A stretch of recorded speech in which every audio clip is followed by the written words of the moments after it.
The Security Council is vested with considerable powers by the UN Charter when it has the resolve of its members.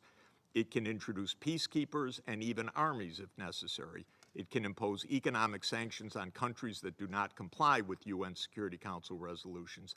It can provide security guarantees to nations. It can make referrals to the International Criminal Court to stop war crimes.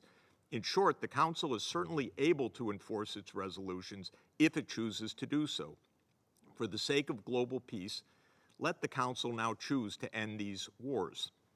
The UN Security Council can also bolster its toolkit by engaging in economic peace building alongside the more usual decisions on borders, peacekeepers, sanctions, and the like. I've mentioned already several times the idea of creating a new peace and development fund that the UN Security Council could deploy to create positive dynamics for sustainable development and to work with other investors such as the World Bank, the IMF, the regional development banks such as the NDB, and others to co-invest in peacemaking. I would recommend 3 guideposts for such a fund. First, it would be funded by the major powers by transferring a part of their military outlays to global peacemaking. The U.S., for example, now spends roughly $1 trillion per year on the military, while China, Russia, India, and Saudi Arabia are the next biggest spenders, with combined military spending roughly half of the U.S. Suppose that these countries reduce military outlays by just 10% and redirect the savings to the Peace and Development Fund. That alone would free up around $160 billion per year. Second, the fund would emphasize regional integration. This is paramount for peacemaking as well as for successful development. Ukraine would be helped to integrate both West and East. Israel, Palestine, and Syria would all be helped to integrate in a network of the Eastern Mediterranean and Middle East. The Sahel countries would be helped to break their isolation and lack of services through a network of infrastructure.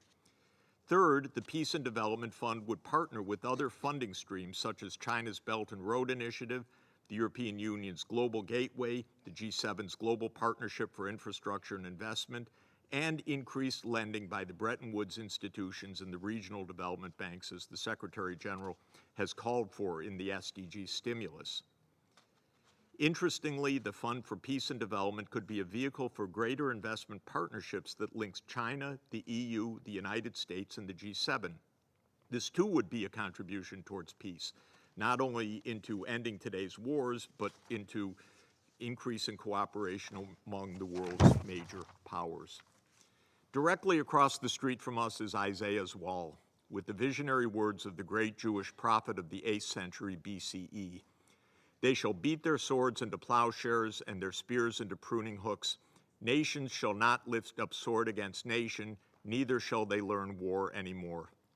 It is time to honor Isaiah's words by ending these useless and destructive wars, slashing military outlays and turning the savings into new investments in education, healthcare, renewable energy, and social protection. As an American, I am proud that our greatest president, Franklin Delano Roosevelt, was the visionary who oversaw the establishment of this great institution. I firmly believe in the capacity of the United Nations and of this Security Council to keep the peace and to promote sustainable development.